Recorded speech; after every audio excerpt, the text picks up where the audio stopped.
성도님들, 위기의 순간에 지도자의 능력이 발휘되곤 하죠. 그걸 우리가 위기 관리 능력이다라고 이야기를 합니다. 그러므로 어떤 공동체의 위기가 찾아왔을 때 이 위기를 어떻게 극복해 가느냐, 어떻게 관리해 가느냐가 지도자의 능력을 가늠하는 굉장히 중요한 척도가 됩니다. 근데 대개의 경우에는 이게 지도자의 위기 관리 능력에 대해서 한 3가지 유형이 있다고 합니다. 첫 번째는 이제 복지부동형. 그러니까 무조건 때가 지나가기를 기다리는, 아무것도 하지 않고 그냥 기다리는 형이 있고요. 두 번째는 분석형입니다.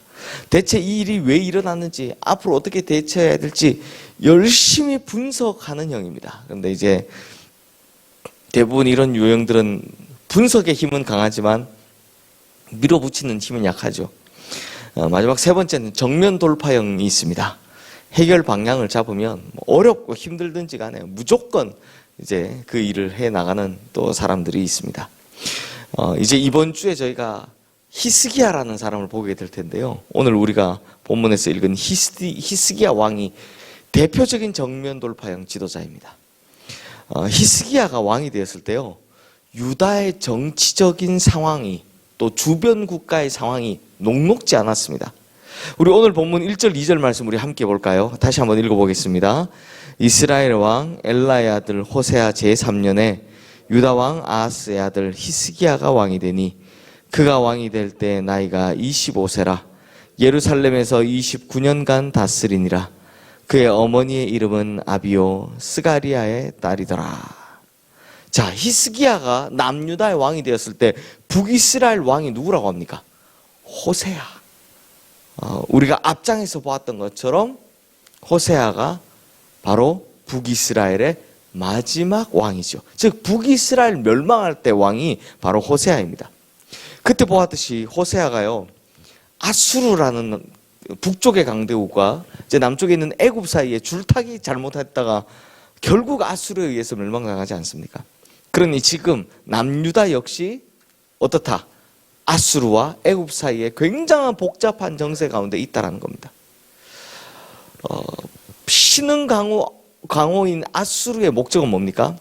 남쪽으로 내려와서 최종적으로 애굽을 굴복시키고 패권을 차지하는 거고, 전통의 강호 애굽은 아수르가 더 이상 크지 않도록 눌러서 막는 거 아닙니까? 그러다 보니 북쪽에 있는 이 아수르는 남하 정책으로 점점점 내려옵니다. 그 중에 먼저 북쪽에 있는 이스라엘을 손에 넣은 거죠. 그리고 이제는 남유다를 점령한 후에 최종적으로 이집트로 가려는 계획을 세웠던 겁니다. 결국 북이스라엘의 왕인 호세아는 아수르 편에 붙었다, 애굽 편에 붙었다 하다가 결국 아수르에 망하게 되죠. 이런 복잡한 상황에서 남유다의 왕이 된 히스기야는 참 다행히도요, 북이스라엘의 생존 전략을 따라가지 않습니다. 보통의 사람이라면 지금 자기가 약소국인 나라의 왕이잖아요.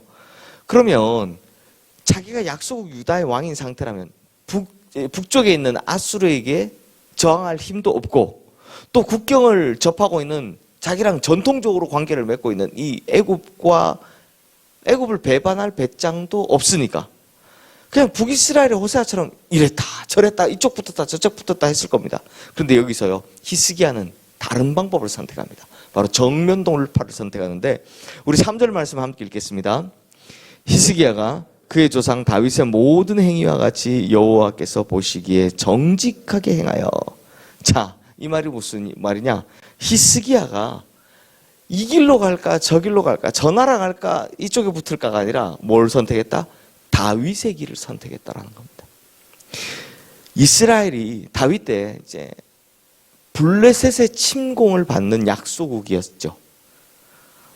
그 전 왕인 사울도 블레셋과의 전투에서 죽지 않습니까? 그런데 다윗이 하나님을 의지함으로 가장 강력한 왕국을 만들었잖아요. 그것처럼 히스기야도 이런 다윗의 길로 행하며 하나님 보시기에 정직한 길로 행하였다는 겁니다. 이건 아수르의 편을 드는 것도 아니고요, 애굽의 편을 드는 것도 아닙니다. 히스기야의 남유다 생존 전략이 뭐냐? 바로 다윗에서 찾은 겁니다. 즉 하나님만 의지하겠다라고 하는 겁니다. 그래서 성도님들, 성경에는요 바로 앞장에 뭐 나왔습니까?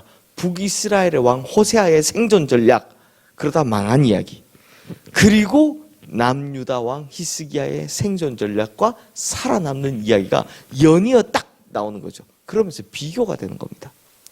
그러므로 성도님들, 그리고 성도님들, 히스기야가 한 일 중에 눈에 띄는 게, 특히 눈에 띄는 게 하나 있는데요. 우리 4절 말씀 함께 읽어보겠습니다. 그가 여러 산당들을 제거하며 주상을 깨뜨리며 아세라 목상을 찍으며 모세가 만들었던 놋뱀을 이스라엘 자손이 이때까지 향하여 분향함으로 그것을 부수고 느우수단이라 일컬었더라. 자, 여기 보면 산당을 제거하고 주상을 깨뜨렸다라는 말이 나옵니다. 성도님들, 이게 우리가 그냥 딱 한 절로 보고 있지만 이게 얼마나 대단한 거냐면요, 뭐 북이스라엘 왕들은 한 명도 하지도 못했고 남유다의 왕들 중에 그나마 하나님 앞에 정직하게 행했다라고 하는 왕들이 개혁을 하면서도요 결정적으로 못한 것이 바로 이거였습니다. 개혁을 하는 그 많은 좋은 왕들이 있었지만 이걸 못했습니다. 왜요? 백성들의 반발이 두려워서요. 근데 히스기야는 어떻게 했다? 지금 우리가 다 죽게 생겼는데 아랑곳하지 않고 우상들, 산당들 다 제거해버린 겁니다. 그리고 참 특이한 것이 뭐다? 모세가 만든 놋뱀을 부숴버렸다라고 하는 겁니다. 자, 이 놋뱀 하면 뭡니까? 민수기 21장에 나오죠. 광야에서 불평하다가 불뱀에 물렸을 때 하나님께서 이걸 들어 세우라, 그리고 그걸 보라 하면 다 살게 할 것이다 라고 했던 그거 아닙니까? 그래서 그걸 보는 사람마다 다 살게 된다고 해서 요한복음 3장에서는 예수님께서 뭐라고 이야기하십니까? 그 놋뱀을 십자가를 상징하는 것으로 이야기합니다. 그러면 이렇게 귀한 걸 이걸 왜 없애버렸을까요? 이게요 남유다 백성들의 미신적 신앙 때문입니다. 잘못된 신앙 때문입니다. 하나님이 아니라 하나님의 탈을 쓴 그 놋뱀을 두고 신물로 마치 우상처럼 여기는 잘못된 신앙을 가지고 있었기 때문에 히스기야가 이걸 과감하게 없애버린 겁니다. 근데 성도님들 생각해 보십시오. 히스기야의 개혁이, 이게 우리가 그냥 글로 몇 절 안 되는 글로 보니까 당연해 보이고, 당연히 그랬어야지. 그 다음에 간단해 보이죠. 그래 우상 없애고 이거 없애고. 그런데요 이게 결코 쉬운 일이 아닙니다. 한 명도 못했잖아요. 이렇게까지, 지금까지. 그리고 모세의 놋뱀이라고 하면 이거 얼마나 대단한 거겠습니까? 이게 거의 1000년 이상 유지해 온 겁니다. 게다가 만든 사람이 다른 사람도 아닌 누구? 모세입니다. 근데 그걸 박살내면 민심이 어떻게 되겠습니까? 얼마나 거세게 저항을 하겠습니까? 이거 불보듯 뻔하죠. 근데 히스기야에게는 지금 뭐가 중요하다? 살아남는 게 중요하다. 민심이 중요한 게 아니라 이게 하나님 앞에 가증한 거니까 이걸 깨뜨리고 과감히 없애는 겁니다. 그리고 우리가 살아남자라는 겁니다. 성도님들 한번 생각해 보십시오. 지금 나라 밖의 국제 정세는 난립니다. 전쟁의 이야기뿐입니다. 동포였던 북이스라엘은 멸망당합니다. 멸망당했습니다. 그리고 나라 안에는 자기가 한 개혁 때문에 여론이 들끓습니다. 그런데 히스기야가 왜 이런 일을 했다고요? 이유는 단 하나. 본인들에게 살 길을 하나님에게서 찾았기 때문입니다. 살아남을 길을 하나님에게서 찾았기 때문입니다. 이집트도 아니었고요. 아수르도 아니었고요. 또 백성들의 민심도 아니었고 살 길을 하나님에게서 찾았기 때문입니다. 결국 이 히스기야의 결단이 하나님을 기쁘시게 하죠. 그리고 남유다가 살아남습니다. 그래서 히스기야에 대한 성경의 평가가 어떻습니까? 우리 다 함께 5절 말씀 함께 읽겠습니다. 히스기야가 이스라엘 하나님 여호와를 의지하였는데 그의 전후 유다 여러 왕 중에 그러한 자가 없었으니. 성도님들, 오늘 우리가 말씀을 통해 배울 수 있는 것, 하나님 보시기에 가장 올바른 것을 행하는 것, 이것만큼 위기 돌파에 좋은 게 없습니다. 위기 돌파에는 하나님 보시기에 올바르게 행하는 것, 이것만큼 좋은 게 없습니다. 그래서 히스기야를 보고 뭐라고 합니까?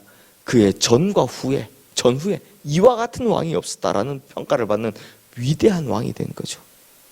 사랑하는 성도님들, 우리도 인생 살다 보면 딱 이런 히스기야 같은 내우외환을 겪을 때가 있습니다. 내우외환 딱 맞죠? 밖에서는 시끄럽고 안에서는 속상하고, 그리고 그럴 때는 우리 주변이나 하여튼 뭐 안팎에서 우리 내면이나 가만히 놔두지를 않습니다. 우리를. 그런데 이걸 어떻게 극복하느냐? 가장 좋은 방법을 히스기야가 보여주고 있죠. 하나님께서 가장 기뻐하신 일을 하라. 하나님 보시기에 가장 의로운 일을 하라라는 겁니다. 살 길을 하나님에게서 찾으라라는 겁니다. 그러므로 우리 성도님들도 인생의 위기의 순간이 오면, 이 내우외환의 순간이 오면 다른 뭔가를 생각하지 마십시오. 그 무엇보다 하나님 보시기에 선하고 기쁜 일을 선택하심으로써 오늘 본문 7절 말씀처럼 하나님이 함께 하셔서 형통에 이르는 인생 되시기를 주님의 이름으로 축원합니다. 기도하겠습니다. 이 시간 오늘 주신 말씀 기억하며 기도할 텐데요.